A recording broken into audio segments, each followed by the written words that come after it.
পাঁচ ভাই মনে করেন, আপনারা কয় ভাই? পাঁচ ভাই। তো পাঁচ ভাই মাশাআল্লাহ বিবাহ করছেন। পাঁচ ভাইয়ের মধ্যে বিবাহের আগে কোনো দ্বন্দ্ব ছিল না, কিন্তু যখনই পাঁচ ভাই পাঁচটা বউ ঘরে আনছেন, আর পরে মোটামুটি কি করছে, বড় বড় ভাইরে এবার বড় বউতে ফুসলায়, এই তোমার মেজো ভাই ওটা বেশি ভালো না, সুবিধার না। আবার মেজোজন তার এরকম ফুসলাইতে ফুসলাইতে এক সময় 2-1 মাসের মধ্যে এমন অবস্থা হয়েছে একসাথে থাকা আর সম্ভব নয়। এখন আমরা সবাই যার যার মতো কামাই শিখছি, হ্যাঁ, প্রত্যেকেই নিজের পায়ে দাঁড়াইতে পারি, সুতরাং প্রত্যেকেরই ভবিষ্যৎ আছে, আমরা সবাই আলাদা হয়ে যাই। এই যে শুরু হইলো ফাটল।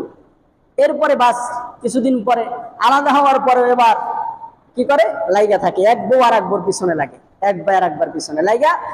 আমার মনে হয় 100টা যদি ফ্যামিলি থাকে বাংলাদেশে, তার মধ্যে 80টা ফ্যামিলিতেই এই ধরনের ঝামেলা আছে। আছে না নাই?